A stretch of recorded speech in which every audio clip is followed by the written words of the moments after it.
and welcome back to the Ride Podcast. I'm Michaela. And I'm Nicole. And this week, we have an episode with Laurel Denton. Yeah, Laurel's been a longtime contributor to Horse and Rider magazine. She's done training features. Our senior editor, Jenny Forsberg-Meyer, did a really good profile on her that really goes in depth to her riding career as a professional and growing up on this historic ranch in Arizona. You can check that out. It's called Thoroughly Modern Cowgirl, and it's on our website. If you didn't get a chance to read it when it was in the print magazine, it's totally worth checking out. And the photography, we had Mallory Beinborn of Impulse Photography go out and do a photo session. And then former editor-in-chief Jennifer Paulson did photos for it. It was beautiful, so it's definitely worth checking out. Yeah, and aside from that, she is an inspiring cowgirl as well, which is why she writes the Inspired Rider column in the print magazine. Yeah, we rotate between her and Amberly Snyder, so every other issue, she is our Inspired Rider columnist, and she talks about everything from, stuff from her childhood to what's currently happening to some of the most memorable times she's been in the show pen, so it's really worth checking out, and those are also on our website. Yeah, and so let's dive into some current events now. And I know that I've been riding. I have my horses at my place. But Nicole, you have started riding again. I'm riding. Yes, it's been a long couple of months here in quarantine, but the barn that I ride at is finally starting to open up. They have some procedures in place to keep everybody safe. So we wear masks when we're not riding or outside, just to make sure that everybody is staying safe while we are out there.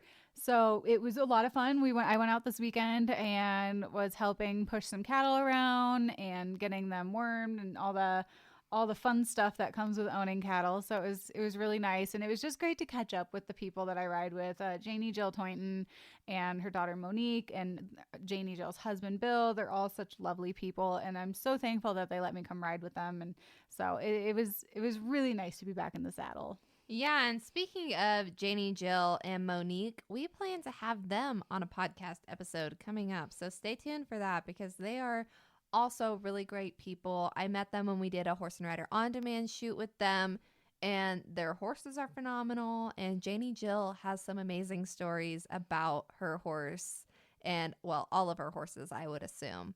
Yeah, they're so nice to let us use their facility for a video shoot. And, like you said, Janie Jill has some fantastic stories, and her daughter Monique does a lot of natural horsemanship and does a lot of clinics and works with a lot of problem horses and tries to give them a second chance. So I am super excited to have them on a future podcast. But I'm not the only one riding. You are getting ready to go to a barrel race for the first time in how many months? Yeah, this is going on 2 months that I have not been to a barrel race. So I'm finally able to go and compete.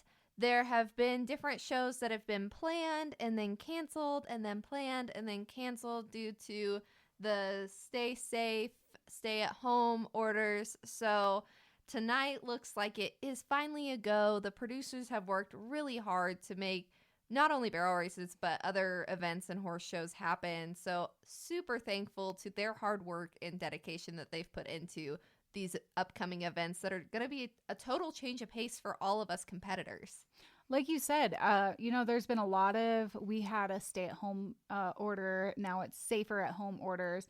And the barrel racing community has had to adjust the way that they put on events. So can you kind of tell everybody what exactly it is they're doing to kind of stay within these orders? Yeah, so the limit to the number of people is 10. So right now they have time sessions of horses of 10. So you're allowed in your 30-minute session, one warm-up exhibition to be able to go around the barrel pattern. And you're welcome to decline that. And then after the warm-up sessions are completed, then they run the 10 set of horses. And then after you are done running, you pack up, you go home, and then the next set runs. And it's really cool because you're able to pick the time slot that you run in. So I'm able to know exactly what time I'm going to be running. And when you run more than one horse, that's really handy to have. And I hope that it's something that we can do going forward, because going to barrel races and spending all day just because I run 2 horses and there's 50 to 100 horses in between them is not my favorite thing to do. I love hanging out with my friends at barrel races, but sometimes there are other things that I just want to do. Yeah, it's been really interesting to see what all the events have been doing to try and, cooperate with these shelter at home, stay at home orders. I know a lot of horse shows and barrel races, like you said, have been getting canceled or postponed, but we're finally seeing the light at the end of the tunnel. A lot of horse shows are starting to announce their either rescheduling or they are planning to go through with their original event. One in particular that just announced that they're going to continue planning forward is the Run for a Million in Las Vegas at the South Point Casino.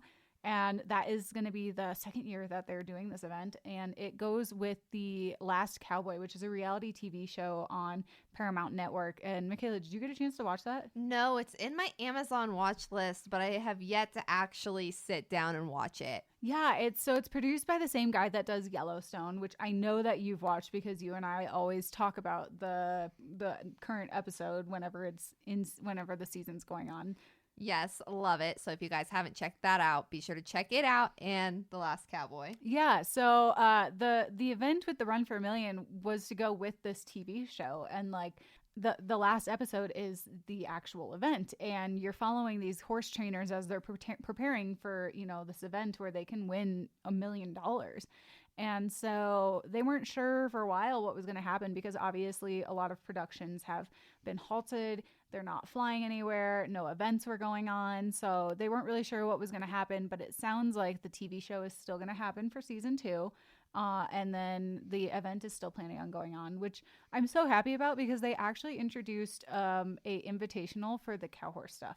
Cool. I know that I really like watching the cow horse. And I mean, I, of course, love the reining, but I think cow horse is pretty cool. So being able to add that to an event to get it some more recognition to events in the Western industry that aren't always recognized is pretty cool. Yeah, there's some big payout, like $100,000 for the cow horse invitational. There's a rookie class, there's a non-pro event, and so it's a really fun event. And I didn't get to go last year, and I was really hoping to go this year. I don't know if that's going to happen with everything that has adjusted with coronavirus. I know that our schedules are going to get pretty busy in the end of the year since we haven't been able to do anything in the beginning of the year.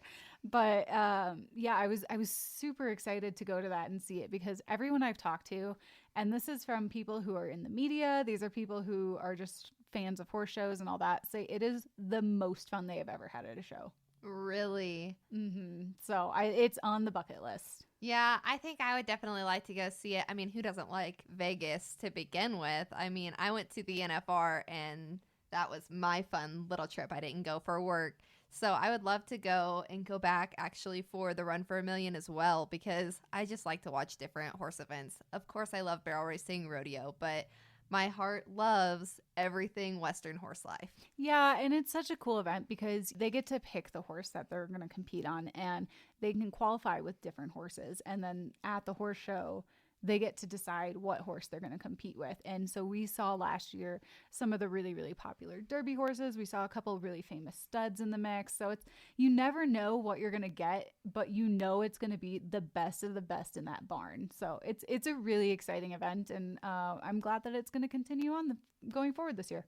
Yeah, and you'll probably see that in an upcoming Saddle Chat section in the print magazine. And speaking of the print magazine, we just went to print yesterday.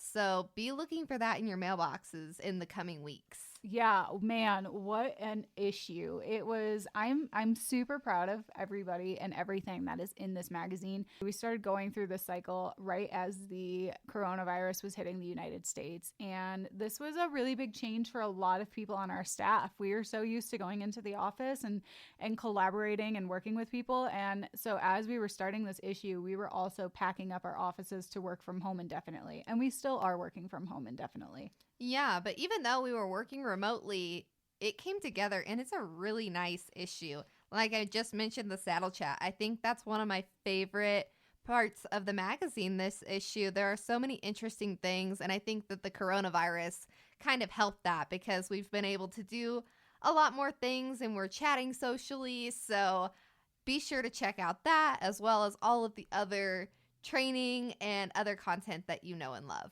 Yeah, you mentioned Saddle Chat, and I absolutely we love when you guys send us letters, emails, letters, everything. We want to hear about your horse life. And this guy emailed us this lovely letter about the She Shed, which we all love the name, by the way. But he built this tack shed for his wife, and he's not a horse guy, but he wanted to do something to incorporate her love of horses and just, be able to do something together. And he wrote us this lovely letter, sent us these really cool photos. And so I definitely think it's worth checking out. And if you're doing cool things like that, like, tell us. Yeah, be sure to email us at horseandrider@aimmedia.com and send us all of your cool photos. I mean, even if it's just a photo of you and your horse, we want to see it. But back to the She Shed, the inside of this tack shed, I am so envious. I wish that my tack room was this cool. Yeah, this guy truly thought of everything. Anything from where to store an extra bale of hay to where to keep your shavings to, the saddle racks, the helmet holders, all of the stuff. And it looks like a Western building. It is super cool. Yeah, and I mean, you're able to see some of the other tack sheds because I think it's at a racetrack facility and they have a bunch of different tack sheds and all of the other ones are so plain Jane. And then this one just stands out and it is adorable. When you get the magazine, check it out. Tell us what you think. And if you're doing cool things like that, let us know. Michaela's also doing really cool things right now. She's on TikTok. Yes, I have joined the world of TikTok with Horse and Rider magazine, and I am having so much fun. I used to look at TikTok and just not really understand it, but now that I've downloaded it and started creating videos, I have so much fun. It's like my nightly thing to do. I'll go out with my horses, do some TikToks, and then ride, and it's just so much fun. Yeah, Michaela is our Gen Z and our youngster of the group. So we were all laughing at TikTok, and she kept sending me videos nonstop, and I finally started watching the videos. I am not making videos yet. I am still too old for that, but I appreciate them. And if you enjoy just funny, lighthearted videos, you need to check them out. Michaela puts in a lot of thought and process into what she's going to do. And you were quarantined. You have a roommate, but you were quarantined by yourself essentially. And making these funny videos has been a way for you to just do something. Yeah, and it makes me feel connected because I started actually doing funny videos before TikTok. So that's kind of why Nicole pushed me to be the one to join TikTok for Horse and Rider, because I had some funny video experience. And I was just having so much fun with those videos. And now that I'm doing it for Horse and Rider, I get to keep doing that. But they're not just all fun and silly. Most of them are, but some of them are behind the scenes looks at things with Horse and Rider that you might not otherwise see. Yeah, and just cool videos from, when we've been on video shoots or at events and just what we do behind the scenes, basically. So if you're on TikTok, check it out. If you're not on TikTok, you should still take the time to check it out because they are pretty funny. But enough of TikTok. Let's get to the interview.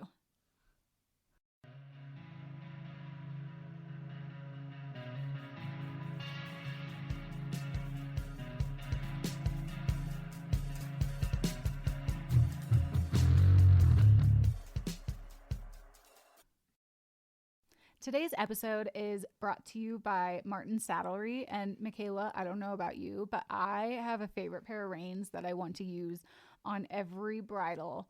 And they have a texture and a softness and a suppleness. And I love the weight of them and how thick they are. And so I don't know about you, but like having a set of reins that you really love is super important to me.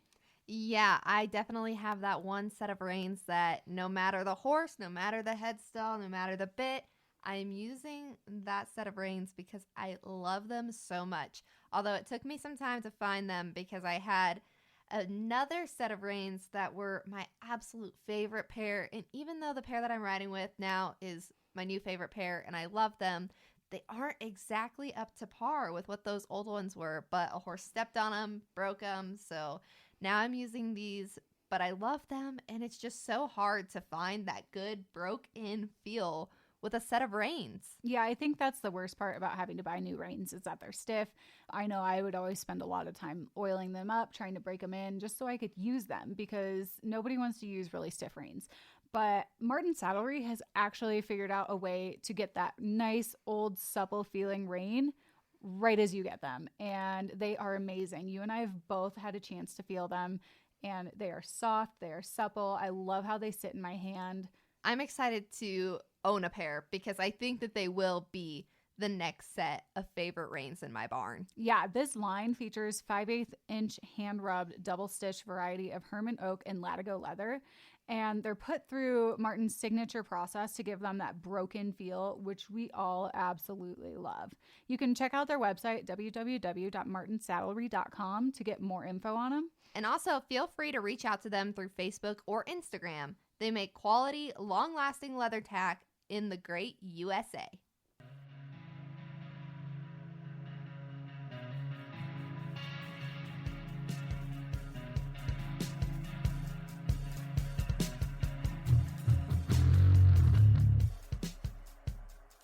Today we are joined in with Laurel Denton, who you might be familiar with in the print magazine as she writes the Inspired Writer column.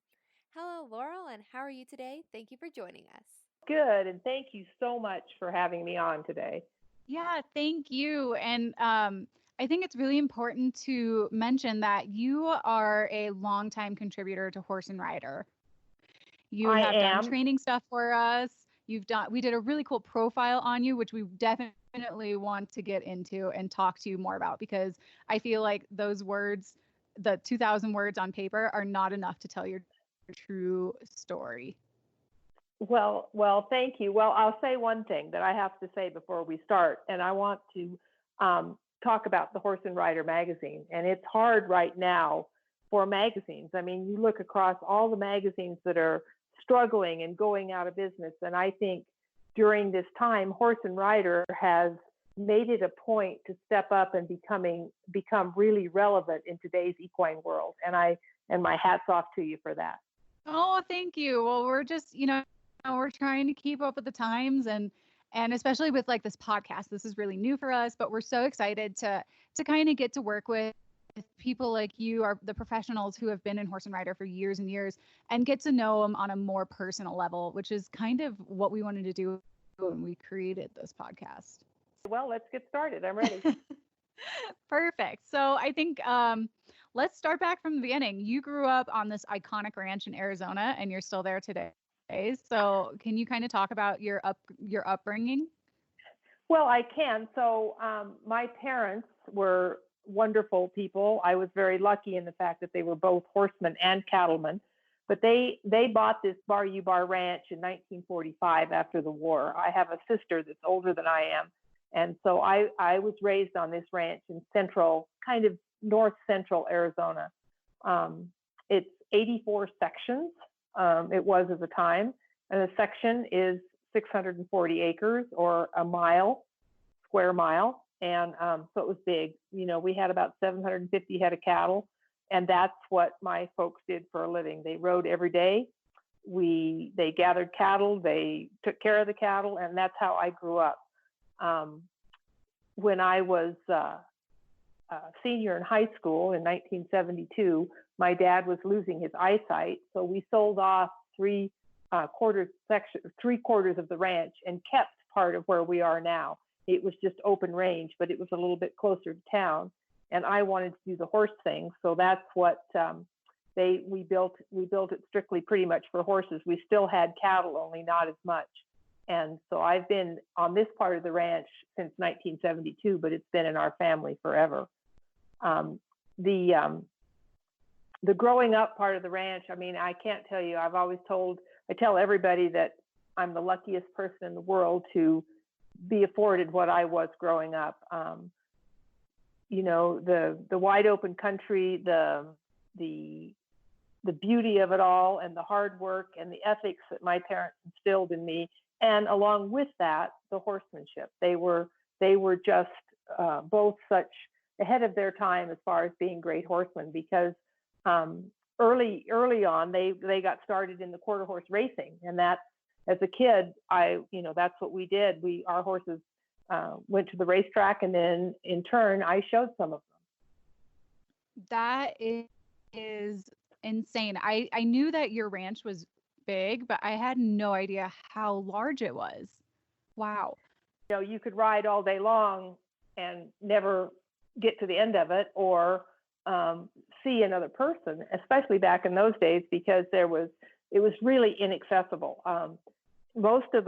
In the West, most of the land is government land, Forest Service or thereabouts, and so most of it was Forest Service. But even back then, there was no public out on the ranch. It was just out in the middle of nowhere. Wow, I can only imagine what it must have been like growing up on a place like that, and it's obviously made you into the horsewoman that you are today. So with that being said, what are some of your most memorable moments and just most memorable things from growing up on the ranch? Well, that's a deep question. There's so many answers to that question, but I think the one thing that's the most important for your listeners to realize is that the horses that I grew up with,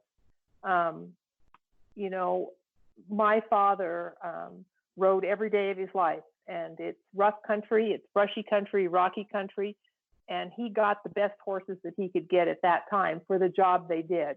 They had to be tough-footed, they had to be have stamina and be sound and have some cow sense.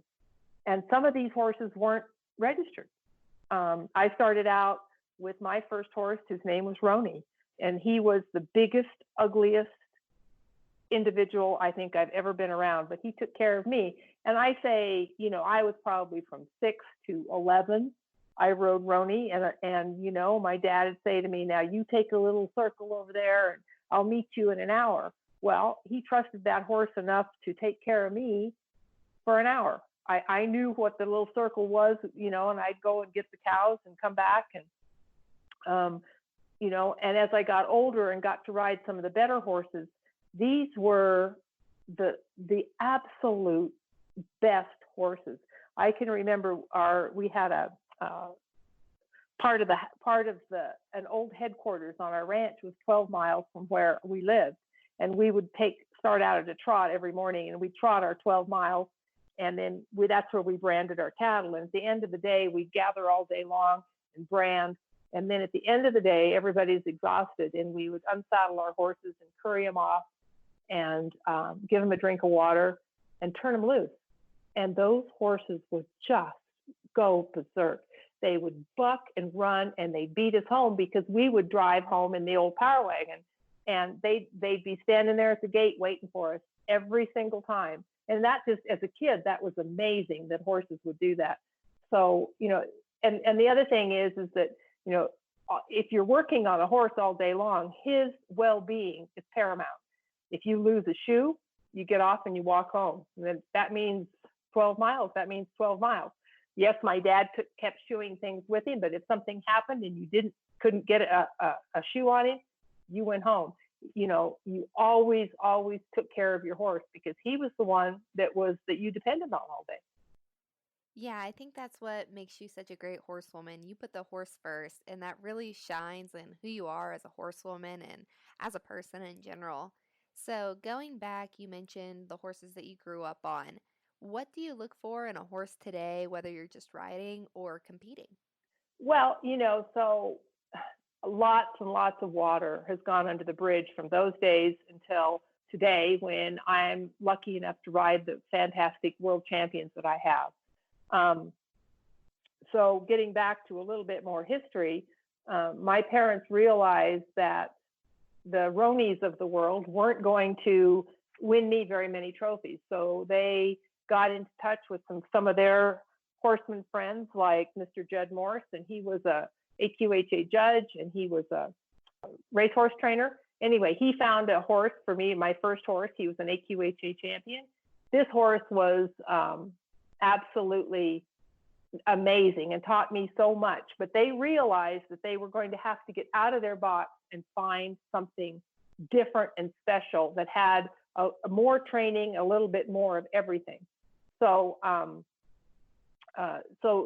to put that into perspective for today, all I can tell you is that every single year our horses get better. We're breeding better horses. We're breeding horses that are easier to train, that have more athletic ability. So all of those things is what I look for, but you're always trying to find that horse that has the wow factor, of course. No, I love that. And so when you said that he was a racehorse trainer, is that how y'all got into the horse racing to begin with? That's such a, it's a different, yet it's still kind of tied in with the same, it's competition and all that stuff. How did you guys, get into that to begin with? Well, if you stop and think about it, the Quarter Horse Association is not very old. I mean, they had their first registered horse in 1940.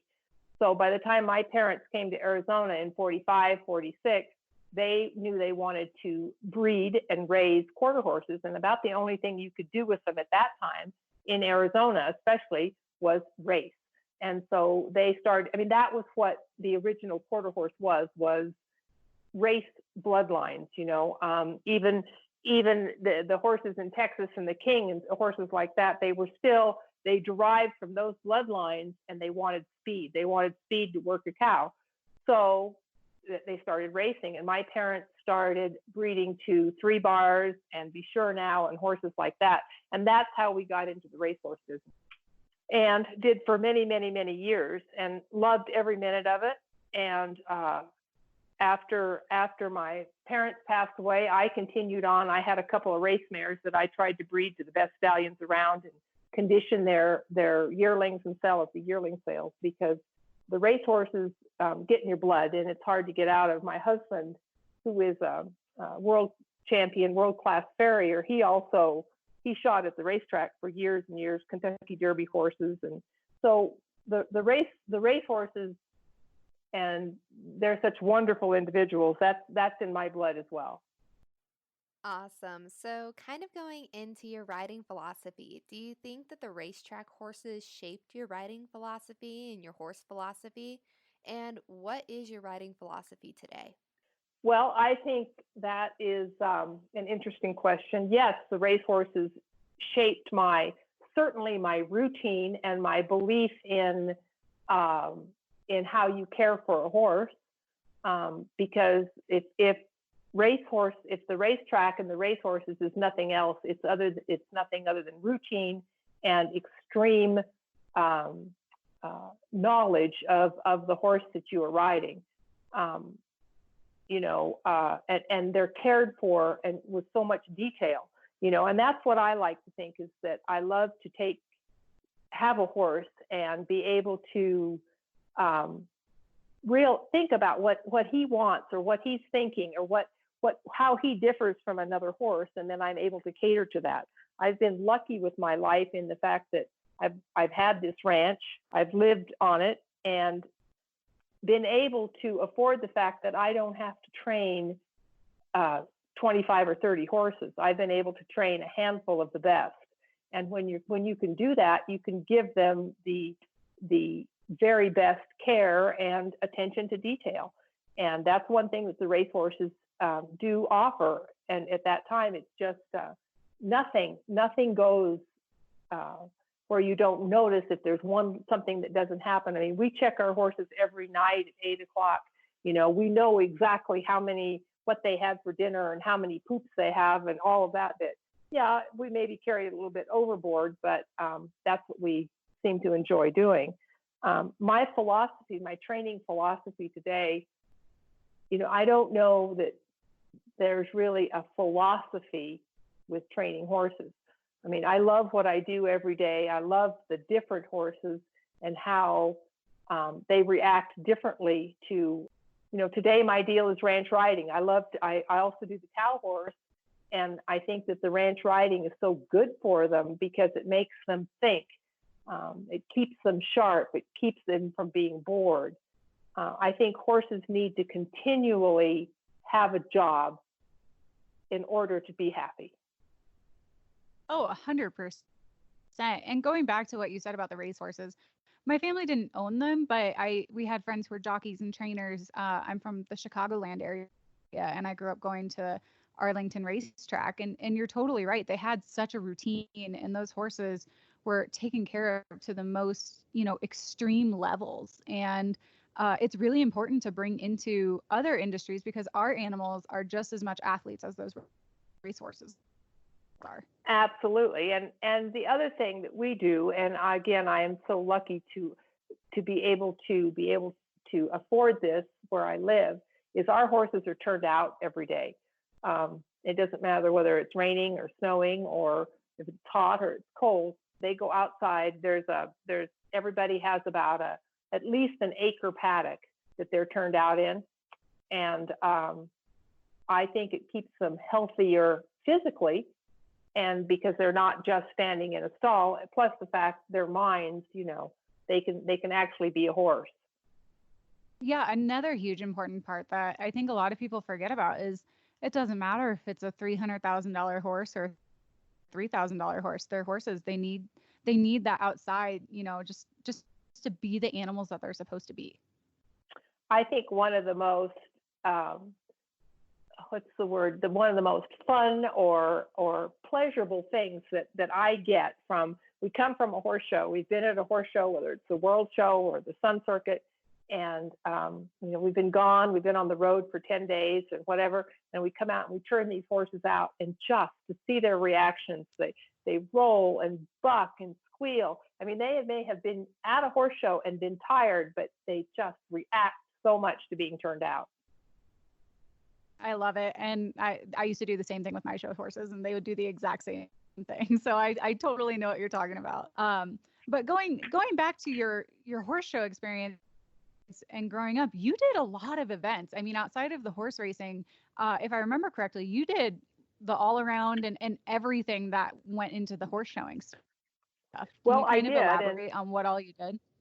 Well, I did. And so, I touched a little bit on my folks. They bought me a really nice horse. His name was Irish Buzz, and he was, just a wonderful individual. And then pretty soon they realized that, well, there was reining.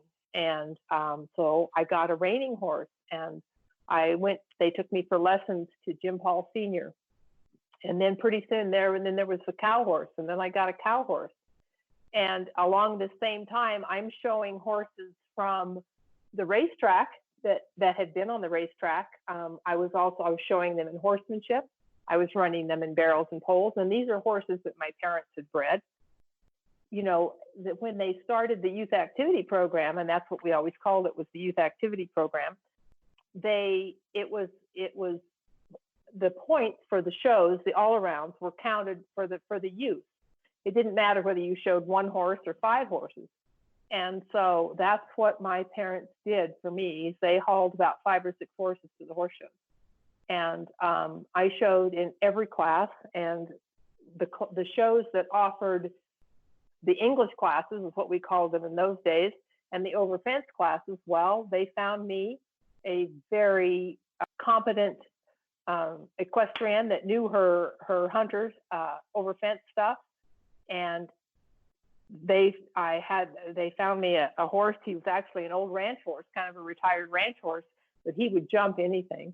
And so she taught me how to ride English. And I can't tell you that I was ever very good at it, but I certainly have an appreciation for the discipline and for the horse. And I feel like that I can judge it better because I have ridden it. And I did everything because it was, just the youth, and as many horses as you had, all of those points were accumulated, and that's how you won the all around. And then about, in the 70s, early 70s, they changed it to one youth, one horse.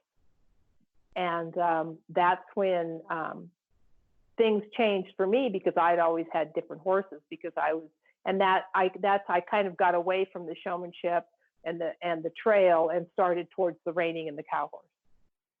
Yeah, so Nicole and I both come from an all-around horse show background, and I know personally that really shaped me into the horse person that I am today. So for yourself, how do you think that coming from that background prepared you to be the horse person that you are today? I think it meant everything to me, because, I showed in everything. Certainly, as I told you before, I was no master at any of the hunter classes, but I could certainly do the speed events pretty darn well. I was riding horses that maybe weren't, they were off the racetrack horses, so that made me a better rider. That made me try to figure out how to get something done, work around some problems that we may have. I think it's everything. I think you need to be an all around person. My background, of course, growing up on the ranch, I had knowledge of cattle. And so back in the early years of the working cow horse, if you had knowledge, just that you could kind of read a cow and you knew that this cow maybe was a little bit more, would run a little faster or wouldn't head as well as another cow. If you knew that, that was an advantage for you in those days. Things have certainly changed at this point, but so that's why I kind of moved over to the cow horse and the reining, because that's where really my expertise was. You say that the horse show world and the industry has changed over the course of the years, and I know that you are really great at staying current and keeping up with the ever-changing trends in the horse world, as well as sticking with your foundations. So, how do you go about staying up to date with all of the new training trends and as well as incorporating your foundation into that? Well, good question. I think the most difficult thing for someone that is older in today's horse world is staying current, staying up with the trends, staying up with the changing horses, the how the breed has changed, how the training methods have changed, how you view a horse as a judge, and how judging has changed. I think all those things are a big obstacle for someone that's trying to stay current. And my upbringing and the people, my mentors that I grew up with, I will never give up what I learned. I'm a dyed in the wool traditionalist. I learned how to take care of a horse. I learned how to ride with the Romal. I learned about the vaquero tradition. I learned how to work cattle. Those are all traditions that I cherish. But along that same token, you can't hang on to those and not update them. So I have, and I'm very proud of myself for being able to say that I have a group that, whether it's somebody like a Bob Avila that has helped me through my life just by being around him and watching him ride and how he has stayed current through the years. And then,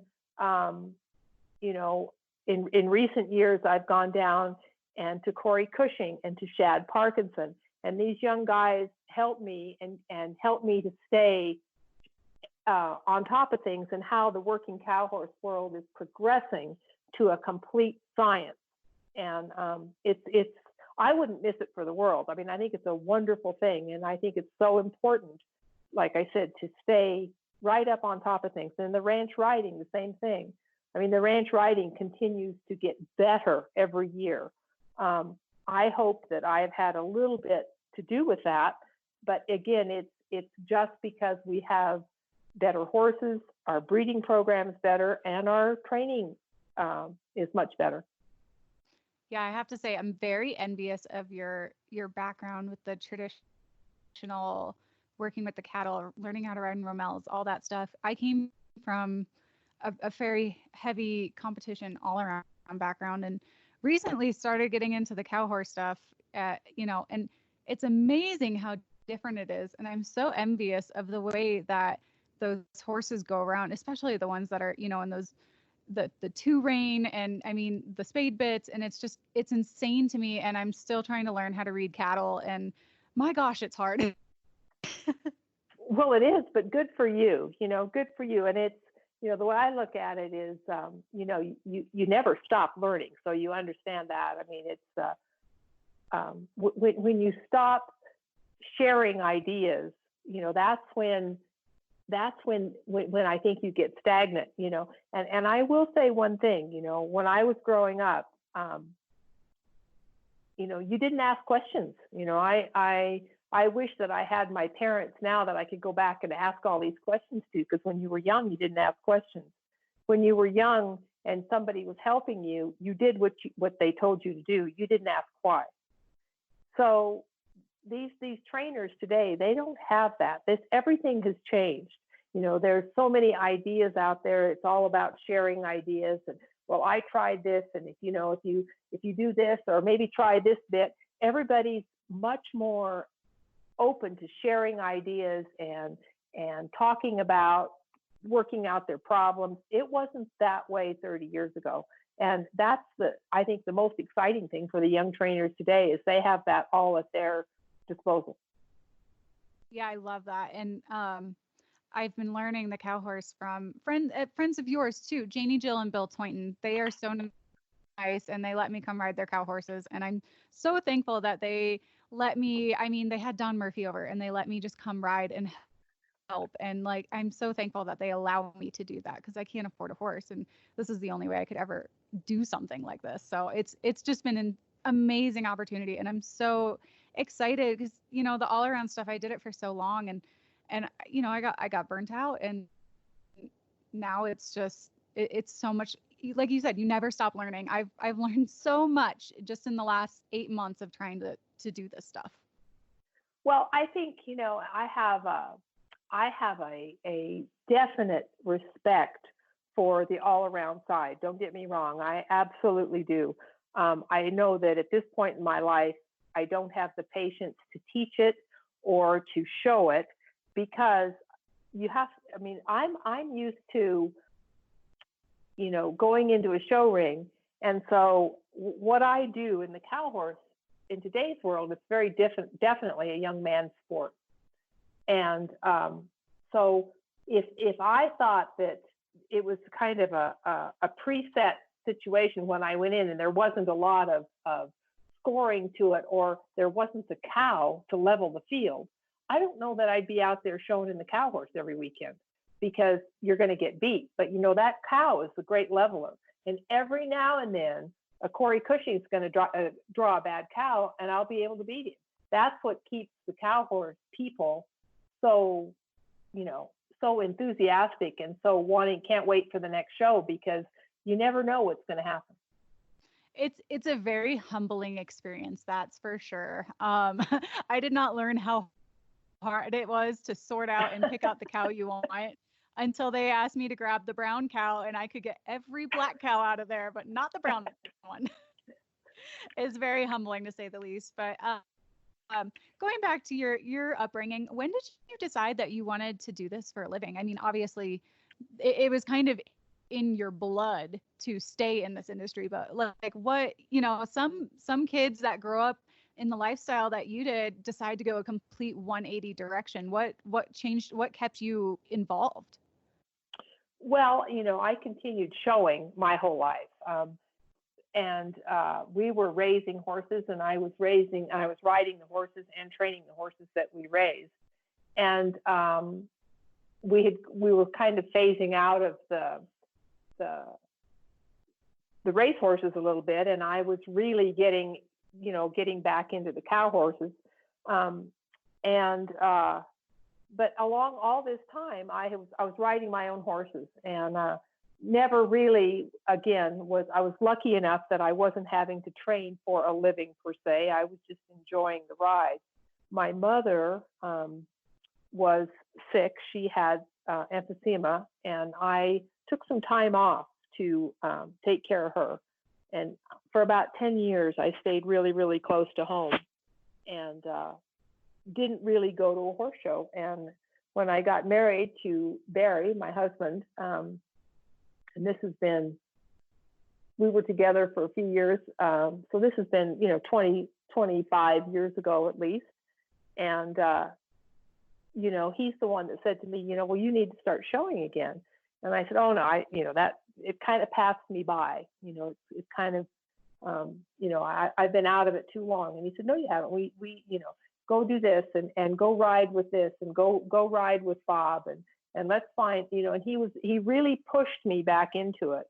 And of course, he didn't have to push very hard because that's my life and that's that's where my heart is. And I realized then how important it was to catch back up for those years that I'd missed. And so I started taking a few horses because from customers, and they'd say, well, take this horse and show this horse and the cow horse. And so that's how I kind of started getting back into it. And I started taking a few customers that had really nice horses, and then that would help me get back at the top of my game.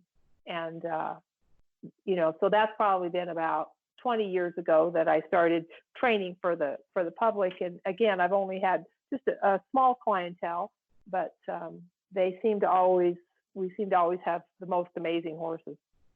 So you mentioned your husband, and I learned that in reading the profile that senior editor Jenny Meyer wrote about you, that you and your husband have a pretty unique backstory. Do you mind telling our listeners a little bit about that story? Well, the reason I'm laughing, so do you want the real story or his story? So, well, no, Barry was a horseshoer, and our veterinarian here, local veterinarian, I had a problem with one of the yearling racehorses. And so he recommended Barry to come shoe her and correct the problem, and he did. But he was quite, I don't know what the word is, judgmental, maybe, quite judgmental of, why I would have a horse that had this problem and all these things. And he came and shod for the first time. And I remember him saying, I have heard about this Laurel Walker all my life. And he said, I just have to tell you that I'm just quite surprised that you have your horses are shod like this and that you don't have such and such fixed and you don't have this. So that's kind of how our relationship started out. And anyway, many years later, we got together, and he's been a mentor of mine because he's a true horseman. And I always tell everybody he's one of the few that I know that that can shoe his horse, that makes the bridle and the bit that the horse wears, and that also rides it. So I think that's pretty cool.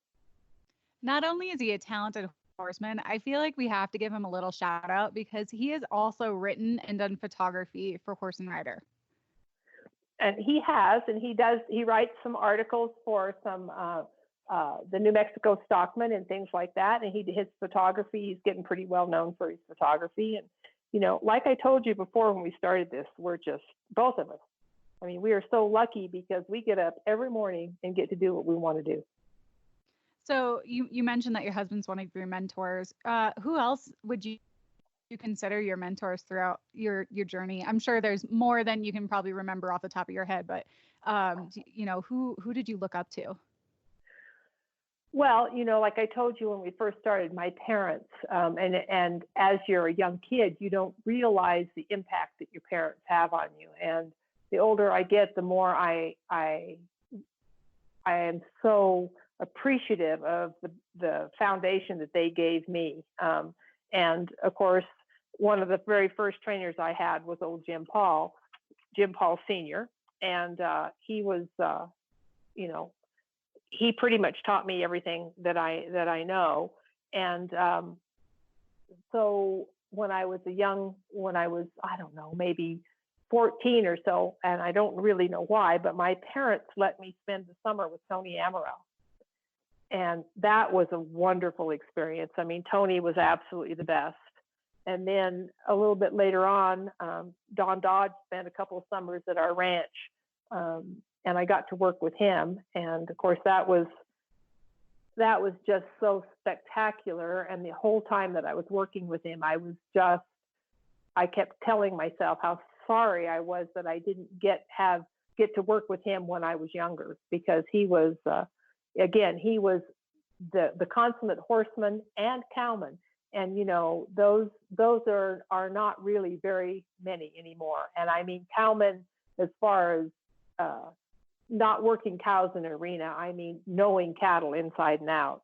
And of course, and through the years, Bob Avila, and like I said before, right now, and how they've helped me and kept me current are Shad Parkinson and Corey Cushing. And so that's a really, really good group of people to have in your corner. That's for sure.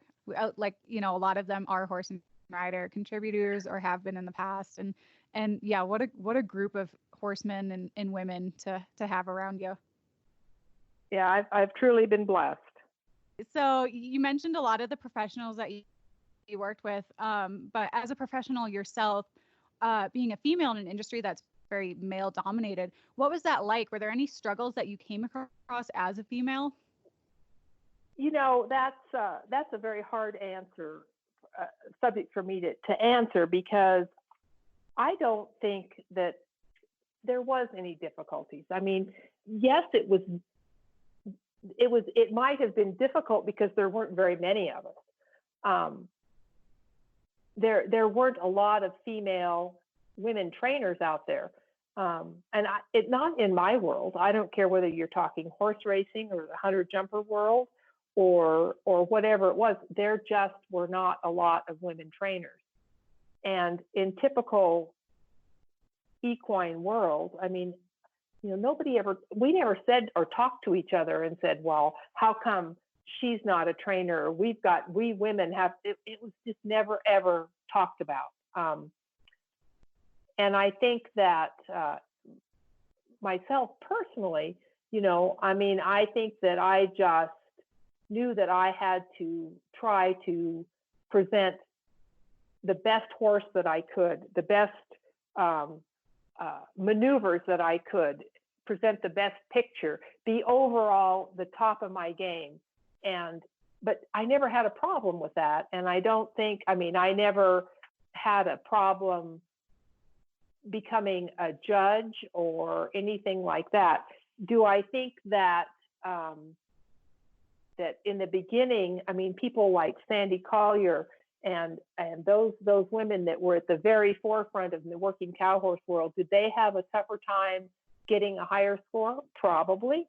But I don't think, if you ask them, and I'm probably putting words in their mouth, I don't think that they're the least bit bitter or have any animosity. It's just that there weren't very many women trainers. Whether you talk about nowadays, these young women that are out there, and they're out there, they're at the top. They're beating the guys. They can beat the men on any given day. Again, it goes back to there's more women going into the training. There's more women going into the judging. And there's more information out there to be better teachers and better judges and better horse trainers. So, I don't think that I ever encountered anything as a woman. I always felt lucky to be a woman and to be able to ride the good horses that I was able to ride. Yeah, I love reading your story because it's such an inspiration to people like me who I love seeing like other women that are just at the forefront of the game, like you said, and just, not letting that make a difference and going out there and getting those good horses and putting out those patterns and laying down these amazing runs. So that's really inspiring.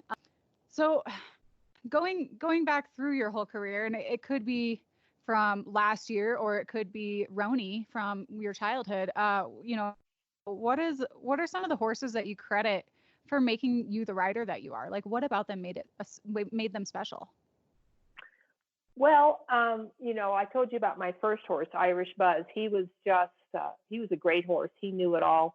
And he taught me so much, so many things. And then through my life, there was a progression of great horses. And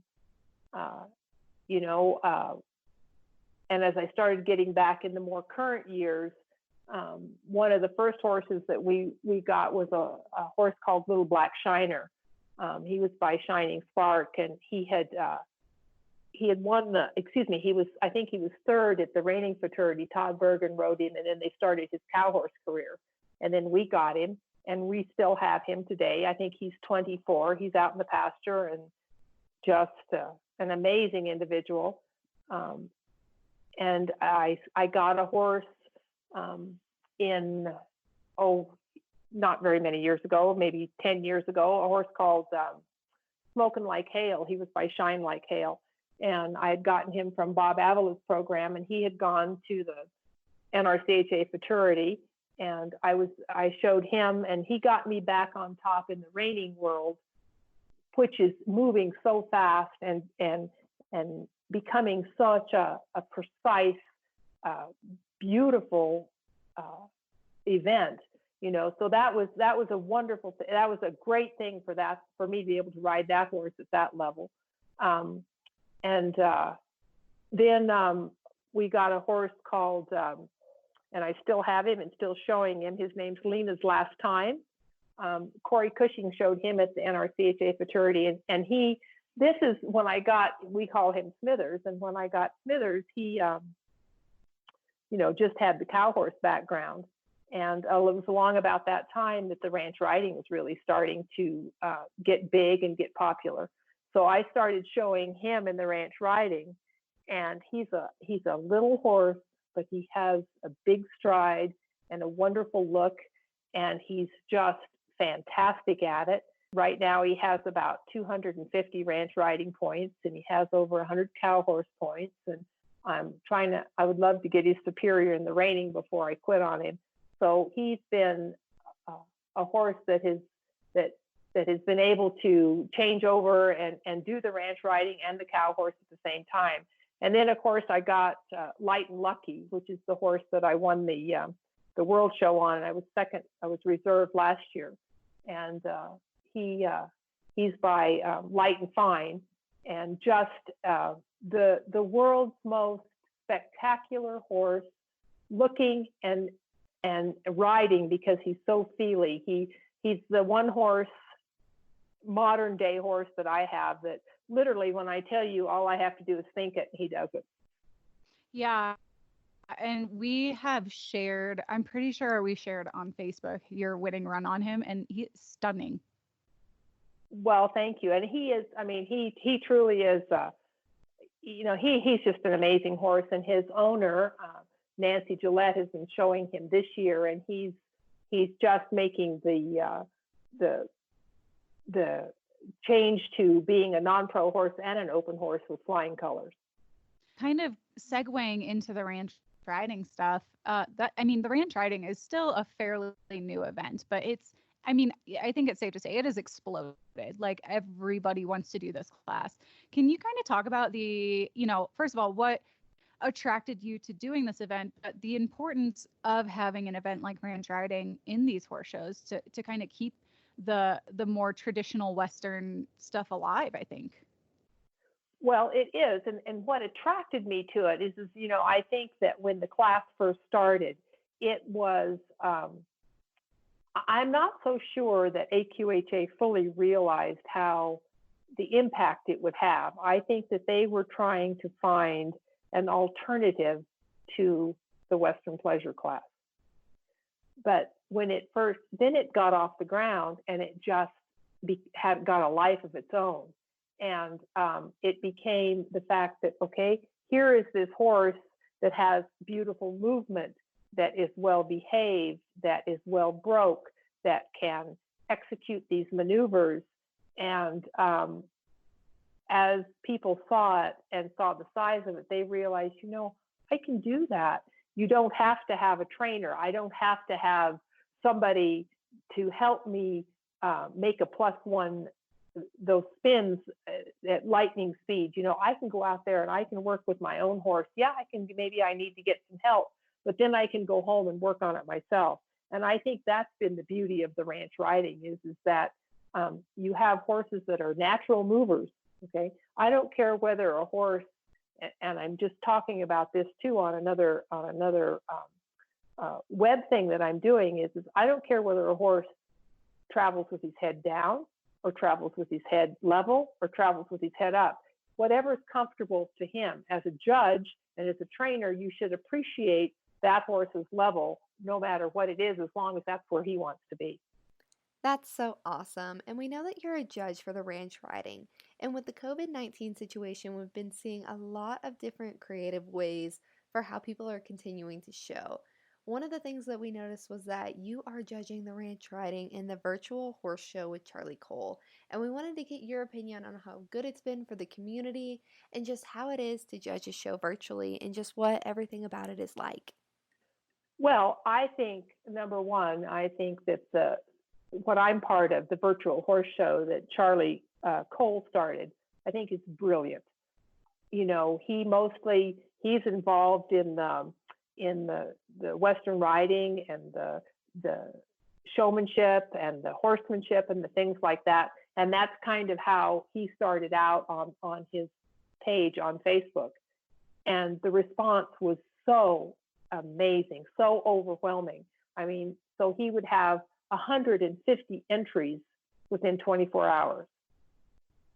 And that was insane how fast it grew. It is. And so so that is one of the, if there's anything good that could ever come out of this quarantine situation, is that because thanks to social media, all these people were reached. They went out, they ran a pattern, they walked the showmanship, they did whatever they did, they practiced. Some people talked about, the snow wasn't even off the ground yet, or they had snow the night before and they had to go, so they went out and they worked on it and they held up a phone, they videotaped it and they sent it in. I mean, to me, it's so exciting. I think this is a truly wonderful thing that's come out of it. And there's various other people that are doing it. There's other people that are doing the ranch riding online things. And then you can have a critique. And I think it's, in my opinion, it's one of the best things that's happened. Now, do I think that it will continue at this level when we get back to showing? No, not at this level, but I think it should continue. I think it should continue with a little, I think people are going to continue sending in videos. Hopefully Charlie will keep doing it, or they'll have another site that will do it, because it's a good way to watch other people. It's a good way to learn. And isn't the bottom line that we all become better horsemen? And I think that's what these sites provide. And it could be different for you, but I think my favorite part about all of this is the camaraderie that comes with it. I love seeing somebody posting a video and saying, I haven't been able to ride. I just had a baby, or my horse has been, pasture for winter, and here's my video. And then you get 50 comments of just people telling him, like, you did so great. I love your horse. I love this. I love that. I love the positivity that comes with it. And I think on a personal level, it's something that I've missed when I was in the show pen, which has been for a while now. But I think that's what I really love is how happy and friendly and supportive everybody was. It doesn't matter if you're a famous rider or if you are doing a ranch riding pattern for the first time in your life. Well, that's true. And so, when I was a kid growing up, and, yes, some of us had trainers, but most kids didn't. But that didn't make any difference. We still had camp outs and cookouts, and we had costume parties, and we had fun things. And, it was never, all the kids, you were all involved in whatever it was. And as the horse shows got bigger, more money, better horses, more trainers, it seems like lines were drawn. This barn, they kind of stayed to themselves. This barn over here, and they kind of stayed to themselves. Some of my best friends were my best friends when I was 10 years old. I don't know that we're having that today. And that's one of the best things that I see about this, the virtual horse showing is that, like you said, the positive comments, everybody is out just to enjoy their horse. Absolutely. We get into showing horses and competing because of our love for horses. So, this Facebook group is a great way for people who don't have the means or the ability to go and show all the time, all summer long, all winter long, and go be judged by these world class judges all the time. this is their opportunity to be judged by fantastic judges and to get feedback on their rides and to join a community that we all know and love and become part of a horse show family. Yeah, we were so excited when we saw that you were judging the virtual horse show stuff because on our podcast the last couple times we have a current event section that we talk about before we do an interview, and the virtual horse shows have been kind of our current event, talking about like this is what people are doing when we're all in lockdown, and we were so excited to get to talk to you and get kind of like your perspective as a judge doing this. Well, I think one of the most interesting things, and again, I'm just talking about the virtual horse show, is that is attire. What is required? You need to have a hat or a helmet. You need to have a long sleeve shirt, boots, and jeans. Chaps are not allowed. So, so I'm watching the people in showmanship and in the trail classes and stuff like that, and even in the ranch riding. It's very interesting. You're judging on video, and I think it's really a good thing because as a judge, you're focusing 100% on the horse and what his performance is and the teamwork between the horse and the rider. You're not being distracted by everything else that gets in the way, whether it's silver or saddles or bling or wild rags or chinks, or it's just the horse. And I find that really interesting and fun to judge. Well, thank you so much for joining us. We absolutely loved reading the profile that Jenny did with you a couple years back, and we love how much you contribute for Horse and Rider, and we're so thankful that you took time out of your busy schedule to come talk with us and so that our listeners could get to know you on an even more personal level. Well, thank you, ladies, very much. And again, I just want to compliment Horse and Rider for staying current and staying interesting and keeping up on the cutting edge of everything. And I feel very honored to be a part of it.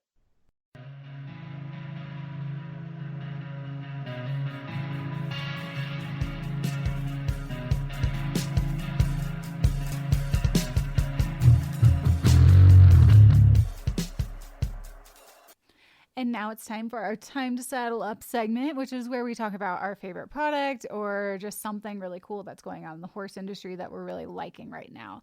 So, Michaela, what is your Time to Saddle Up for this week? Yeah, so my time to saddle up this week, since I'm going to be heading to a barrel race, this is something that I use on my horses, both horses, every single time I make a run, and that is flare nasal strips. They are really handy for horses that are prone to bleeding in their lungs when they have exercise and they're running a lot, or just horses that need that extra help breathing. I know I've had just a couple of instances where I've seen blood coming out of my horse's nose after I make a run. So just put a flare nasal strip on before I make any sort of run on my horses. That way they feel protected. And ever since I've started using them, I have not seen any blood come out of my horse's nose. So I feel like they're protected. And I also know that they help your horses recover quicker after they're done running. So they are just a really handy product to have, especially if you're running barrel horses, horses on the racetrack, anything like that. They are the ultimate breathing product. That, coupled with some other paste that I use, that is my go-to regimen before race, and it seems to work for me. So if you're interested in flare strips, be sure to check them out at flarestrips.com. Nice. And mine, while it's something I use when I'm riding, it's not necessarily a horse product, but I have super fair skin, so I need sunscreen or I burn. You have witnessed this. I have burned when we were on like 13-hour video shoots and I am sitting in the sun all day and not paying attention to the fact that my sunscreen's worn off. But I have been using this Sol de Janeiro sunscreen, and it's SPF 50. It's a stick, which is what I really like about it, because then I can grab it and take it to the barn and it's not going to melt, or it's not going to get like super liquidy in my car. But it's, yeah, like I said, SPF 50. It smells like coconuts. It's amazing. I love it. And I can use it on my lips and my hands and everything that's really prone to getting burnt. So sunscreen is a must in the summer when I am riding. So that is my time to saddle up. That's a pretty good time to saddle up if you ask me. I think both products are pretty awesome. So if you don't use these products, check them out because Nicole and I love them and use them for ourselves. And if you guys have a product that you love to use, like we've mentioned time and time again in all of our episodes, email us, send us a message on Facebook, however you want to reach us, and let us know what your favorite products are. Thank you guys for tuning into the Ride Podcast. We hope you enjoyed this episode, and please be sure to subscribe wherever you listen to podcasts. Follow Horse and Rider Magazine on social media and find us at horseandrider.com. If you guys have any questions or comments, please be sure to hit us up at horseandrider@aimmedia.com. We want to hear from you guys. And if you like what you're listening to, be sure to leave us a review on iTunes. How many stars, Michaela? 5 stars, please.